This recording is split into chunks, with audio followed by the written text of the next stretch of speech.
Chapter 7, Season 3. The third installment in Chapter 7's amazing run, and it had so much to prove to the community and did it even better. So, let's just quickly get it out the way because we already know what happened. First of all, Fortnite added sprites. They were already down in Chapter 6, but they were kind of like, like you wanted to avoid them, but Fortnite added a twist. This time, you want to get those sprites in those extraction pods because there's rare ones. Some of them, you find more than loot. Some of them you won't even find till the end of the season. That's the appeal that Fortnite led to make these sprites amazing. The second thing that Fortnite made was a brand new map. After the reception of Fortnite's cool but questionable Chapter 7 map, you could instantly find out the flaws in it. That it was instantly tailored to the surfing mechanic, so all of the POIs were stuck on the outskirts of the map, which was interesting but not efficient within a Fortnite game. So Fortnite reinvented itself using the the rivalry live event Fortnite created, the Shattered Coast.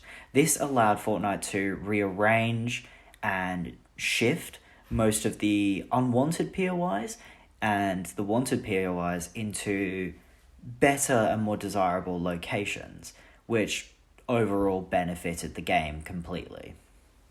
Throughout the season, we saw the addition of new sprite variants, which instantly intrigued many players into finding the rare sprite, where I end up getting a bunch of comments saying, "Whoa, can I have that gem grim sprite, or could I have that 0 point sprite?"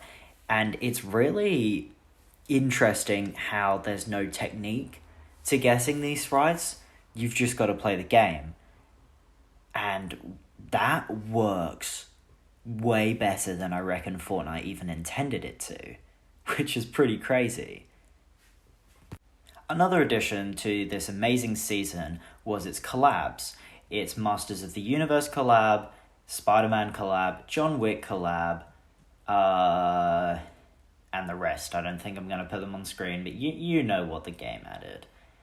And these all worked fluently with the game.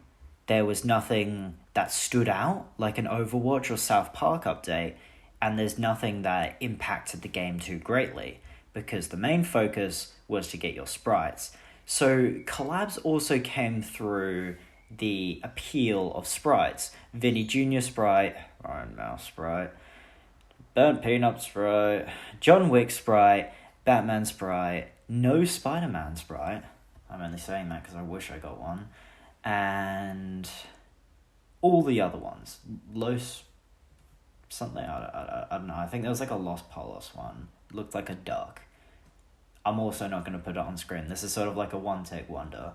And pretty much this obviously intrigued players into getting them. Not only was there someone's favourite character as a sprite somewhere, all of the sprites had their own unique gameplay mechanic. 0 point sprites, notorious for having a weak gameplay mechanic, having the shield bubble whenever you needed to heal yourself.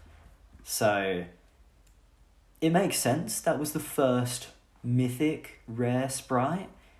And I guess Fortnite was just using it to test the waters on how efficient they can make these sprites become, because the rest of them also worked as well. There was nothing that was too crazy, nothing that shifted the meta and you needed this sprite. You could literally play the game using any sprite because the point was to get your sprites leveled up by the end of the season. Despite the sad reputation that sprites seemed to manage to get when people started selling sprites on eBay, aka the 0 point sprite being sold, a gummy 0 point sprite being sold, despite the fact that only one person at the time had their hands on a gummy 0 point sprite, which I'm sure was Loserfruit, The sprites ended up becoming like accessible to everyone through power hours and just, regular things that allowed people to get their sprites, because it wouldn't be fair if nobody could get the sprites, but it also makes sense that the appeal is that, not everyone can get it, so you're the only one with that sprite, which again is quite is quite beneficial to Fortnite because more people want their sprite, the one that they have themselves. Actually, just a slight tangent, I do want to know what percentage of players have a super rare sprite that supposedly no one else has, because that would be quite interesting. Now, as efficient as the first section of the season went, the second season did start to see its droughts.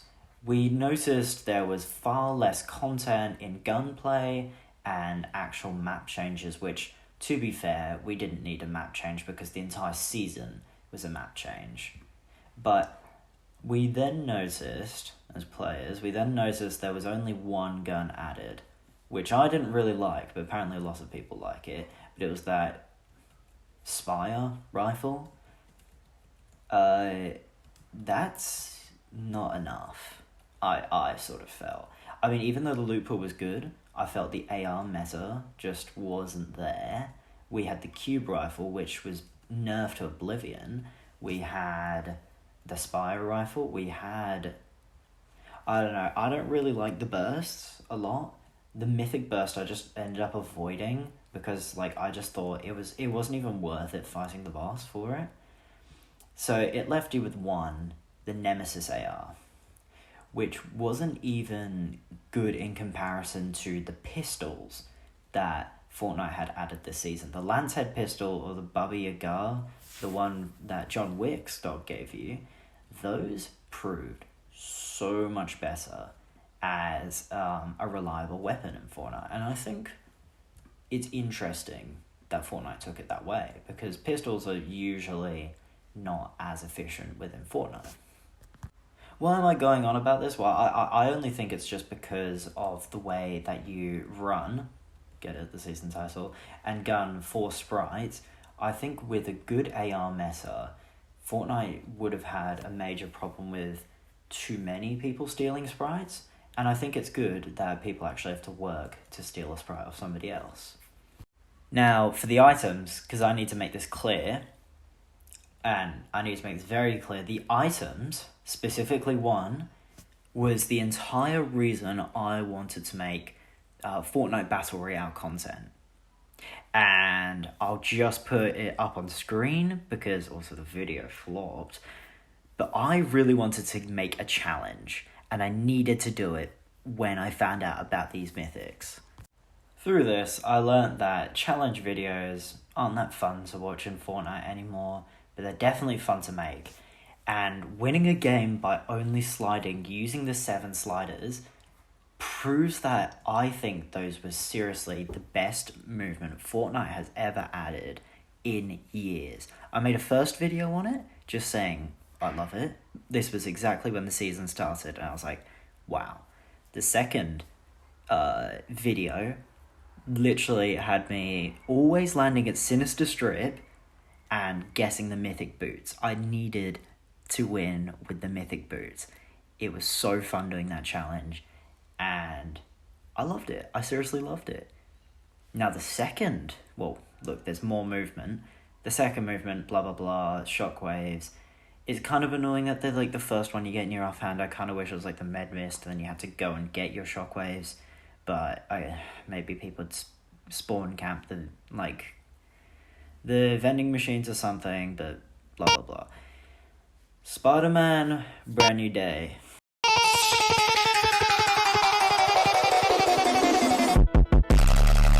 Sorry. I had to.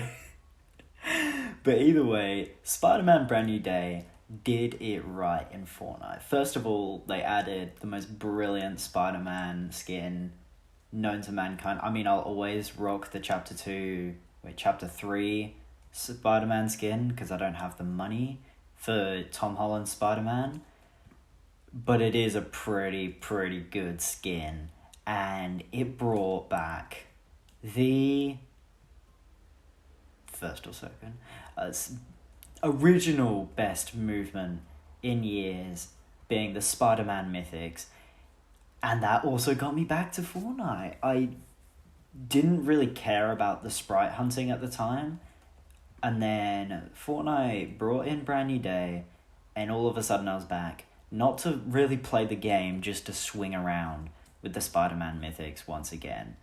Because Chapter 7 resembles, like, Chapter 3 so well, with the fact that it's got, like, its good lore being 7 lore. The 7 is amazing. And it was just perfect seeing the Spider-Man mythics back, because it had been a while. The last time we got them was when Across the Spider-Verse came out. I kind of wish those mythics came out too as well, but never mind that. But the Across the Spider-Verse mythics, the Fortnite Chapter 4 was a weird time, because it was the Fortnite is cringe to play, and I thought that because there was a lot of sweats. Sweats was a actual problem. I mean, like, now it's just sort of like, you know, like, you're a bum if you're a sweat, but then you're like the bum, and you wouldn't get off the game, and it was sad because, like, you probably played ranked. Chapter 7 Season 3 also saw the introduction of Guna skins, the first one being Dylan, as you see on screen. But then following after was the High Stakes Club in their summer uniforms, although I think everyone forgot, but they had, you know, sunburnt skin, tight shorts, but everyone was blown away when seeing Poison Ivy and Harley Quinn's cheeks on the screen for the very first time. There was also that one weird bit where Harley Quinn had her original version of the, like, which was like a non-Guna skin revealed, and the Fortnite community, as the bums they are, started literally complaining to Fortnite. It was so weird. I was like, bro, that's probably a good thing, but whatever. It was so weird. Like, why were people complaining about, like, some Fortnite skin cheeks? Like, bro, what are you doing? What are you doing with your life? I actually think it's also a little weird to buy those skins, because then people know what sort of person you are. So I never got them. Might be because I'm poor as well, but never mind that.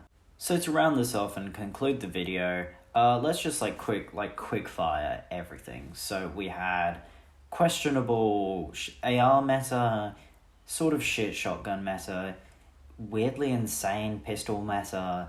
Sprites were really intriguing, very fun to play. We had great movement, probably as a result of the sprite hunting season and everyone just wanting to preserve their sprites so they can never lose them after extracting them.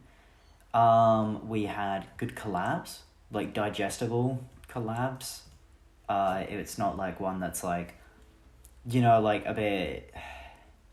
How do you put it without, like, annoying someone?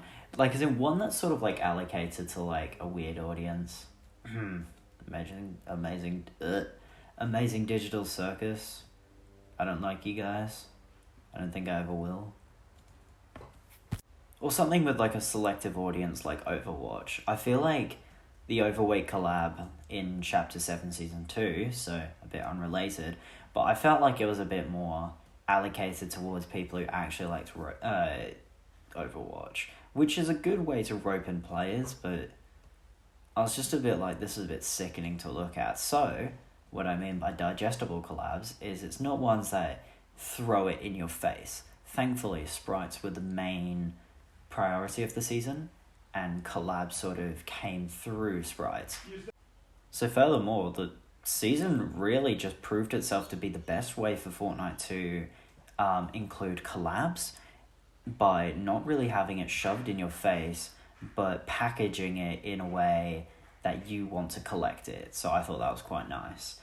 Now, I can't wait to see what the collab season will be. The, what's it called? The Gaming Legends season, with Sonic, Pac-Man, Mega Man, Persona 5, and all the rest. I do apologize if this wasn't a very good review.